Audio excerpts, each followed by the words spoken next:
बच्चों, कैसे हैं आप? आई होप आपने फोर्थ क्लास में हिंदी का फर्स्ट चैप्टर अच्छे से पढ़ लिया है और कविता भी आपने याद कर ली है।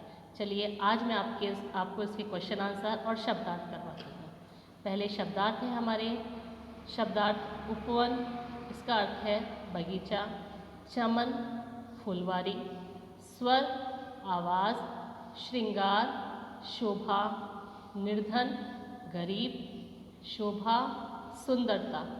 गगन आसमान और आकाश, हम गगन को आसमान भी कह सकते हैं और आकाश भी। सुगंध महक खुशबू। गुंजन गूंज, भंवरों की गुंजन मतलब भंवरों का गूंजना। भ्रमर भौरा, भ्रमर या भौरा एक प्रकार का कीट होता है जो फूलों पर मंडराता है। सूत्र धागा। ठीक है, आपको ये समझ आ गए होंगे। अब आप इन शब्दार्थों को अच्छे से याद कर लीजिए। अब चलिए हम इसके क्वेश्चन आंसर पढ़ते हैं। फर्स्ट हमारा क्वेश्चन है, सूरज और चांद क्या क्या करते हैं? आपने कविता में पढ़ा है कि हमारी धरती के लिए एक ही सूरज है और एक ही चांद है, तो ये हमारे लिए क्या क्या करते हैं? उत्तर पढ़ते हैं।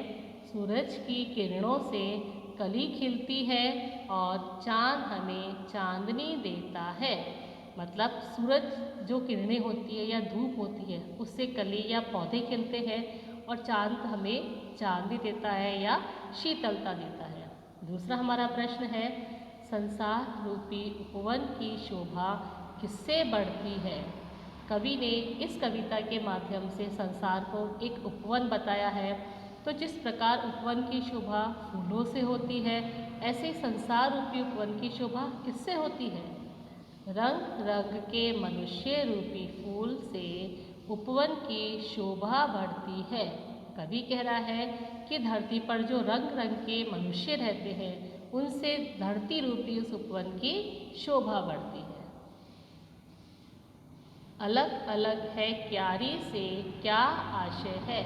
आशय का मतलब है अभिप्राय, तात्पर्य या अर्थ। अलग अलग है क्यारी, हमने कविता में ये लाइन पढ़ी है। इसका आशय धरती के अलग अलग क्षेत्रों में रहने वाले मनुष्यों से है। धरती पर हमने पढ़ा है कि अलग अलग मनुष्य रहते हैं, अलग अलग रंग के, रूप के। तो जिस प्रकार उपवन में अलग अलग क्यारियों में रंग बिरंगे फूल खिलते हैं, उसी प्रकार धरती के अलग अलग क्षेत्रों में मनुष्य रहते हैं। फूल हमें क्या संदेश देते हैं? आप सभी को फूल अच्छे लगते हैं, तो फूल हमें क्या संदेश देते हैं, क्या शिक्षा देते हैं या किसके बारे में बताते हैं? फूल हमें कांटों में रहकर भी हंसकर जीने का संदेश देते हैं।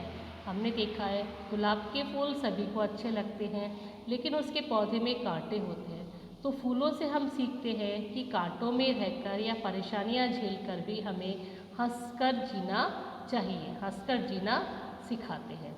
आगे हमारा है, सही उत्तर पर सही का निशान लगाइए। यहाँ एक प्रश्न के आपको 3 ऑप्शन दिए जाएंगे और उस सही उत्तर पर आपको सही का निशान लगाना है या टिक का निशान लगाना है। पहला है, फूलों की सुगंध किसके लिए है? धनी लोगों के लिए, निर्धन लोगों के लिए या सभी लोगों के लिए? सही उत्तर है सही लोगों के लिए, क्योंकि फूल किसी के साथ भेदभाव नहीं करते, धनी है या निर्धन, वो अपनी खुशबू सभी के लिए समान बिखेरते हैं। दूसरा प्रश्न है, कविता में उपवन किसे कहा गया है? कविता में कवि उपवन के माध्यम से किसके बारे में बात कर रहा है?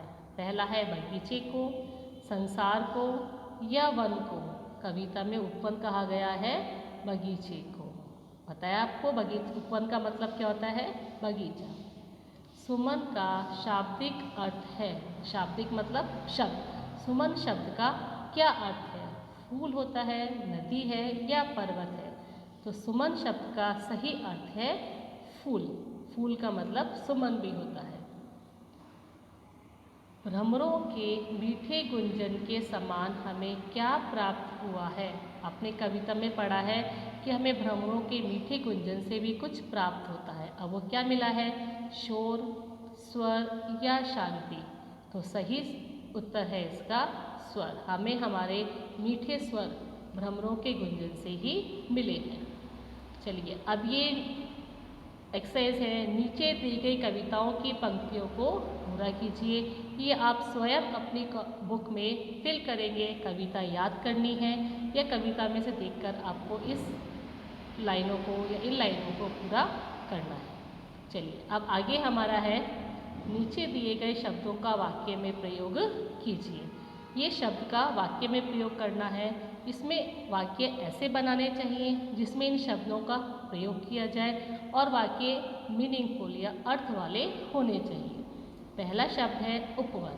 उपवन का वाक्य है, मेरे उपवन में सुंदर फूल खिले हैं। आप इसे और भी कई प्रकार के वाक्य बना सकते हैं, जैसे मेरे घर के पास एक सुंदर उपवन है, लेकिन उसमें उपवन शब्द का प्रयोग होना चाहिए। दूसरा है धरती।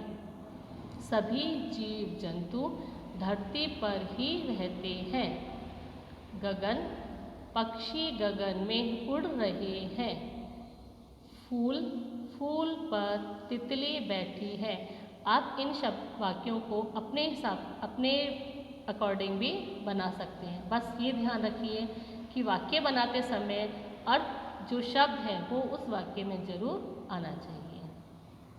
चलिए अब नेक्स्ट है हमारा, नीचे दिए गए शब्दों के सही वर्ण विच्छेद चुनकर लिखिए। जो वर्ण दिए गए हैं हमें उसको किस प्रकार से लिखा गया वो हमें इसमें बताना है। पहला है कान। देखिए अब क, इसके नीचे ये लाइन का मतलब होता है हलंत, आधा क पर किसकी मात्रा है, आ की मात्रा है और न अ का साउंड, तो ये इसका सही शब्द, सही उत्तर है। दूसरा आता है धरती। धरती भी इसी प्रकार से लिखा जाता है, ध अ र अ त और मात्रा किसकी है, बड़ी ई की मात्रा है। तो ये हमारे पूरे हो गए। अब इसी प्रकार आगे है सुमन। सुमन में देखिए कौन सी मात्रा है, छोटे ऊ की मात्रा है, स उ म अ न अ, सुमन। उपवन, इसमें किसी भी प्रकार की मात्रा नहीं है, तो सभी वर्ड जो है वो आधे लिखे गए हैं या केवल शब्द वर्ण लिखे गए हैं। इसके आगे हमारा है पर्यायवाची शब्द। पर्यायवाची शब्द होता है कि एक ही शब्द के बहुत से अर्थ होते हैं। जैसे घर है, हम घर को गृह भी कहते हैं, मकान भी कहते हैं, अलग अलग नामों से पुकारते हैं। जैसे आसमान है, आसमान को हम आकाश कहते हैं, गगन कहते हैं, अंग्रेजी में हम इसे स्काई कहते हैं, तो वो कहलाते हैं पर्यायवाची शब्द। जो शब्द होते तो अलग अलग हैं लेकिन उनका मीनिंग एक ही निकलता है। अब हम इसको रीड करेंगे एक बार। सुमन, फूल, पुष्प, ये सभी ऐसे शब्द हैं जिनका अर्थ एक सा है। आप चाहे सुमन कहें, फूल कहें या पुष्प कहें, तीनों का अर्थ एक ही है। शब्द अलग अलग हैं लेकिन तीनों का अर्थ एक ही। ऐसे शब्दों को पर्यायवाची कहा जाता है। ये क्या कहलाते हैं, पर्यायवाची। अब हमें निम्नलिखित शब्दों के दो दो मिलते जुलते पर्यायवाची शब्द बनाने हैं। पहला हमारा है उपवन। उपवन का पर्यायवाची है बाग और बगीचा। उपवन को बाग भी कहते हैं और बगीचा भी कहा जाता है। जल, जल का है पानी और नीर, ये दोनों ही जल के पर्यायवाची शब्द हैं। इसके बाद आता है हमारा चांद। अब आप देखते हो चांद है लेकिन चांद को भी कई नामों से बुलाया जाता है, चंद्रमा और शशि। सूरज, सूरज के अर्थ है रवि और दिन का। तो ये आपको पर्यायवाची शब्द समझ आ गए होंगे। इसके बाद आगे है पर्यायवाची हमारा गगन। गगन को नभ भी कहा जाता है, आसमान भी कहा जाता है, आकाश भी कहा जाता है।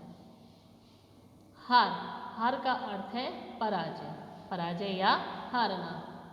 धरती, धरती का अर्थ है भूमि।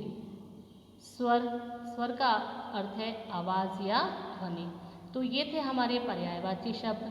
पर्यायवाची शब्द, जो शब्द तो अलग अलग होते हैं लेकिन उनका सबका अर्थ एक सा होता है। ठीक है बच्चों, अब ये आपके स्वयं करने का है कि हमें प्रकृति जो देती है, हमें सभी प्रकार की चीज़ें देती है, लेकिन हम प्रकृति को किस प्रकार से सुरक्षित बनाकर रख सकते हैं। तो ये आप स्वयं कीजिए अपनी रफ नोटबुक में और आशा करती हूँ आपको ये पूरा चैप्टर और इसके क्वेश्चन आंसर समझ आ गए होंगे। अब आप इस कविता को याद करिए और इसके क्वेश्चन आंसर याद कर लिए और इसके बाद आपको एक वर्कशीट दी जाएगी। उस वर्कशीट में जो CW किया हुआ है उसको आपको अपनी HW नोटबुक में उतारना है। ठीक है, बाय बच्चों, have a nice day, take care.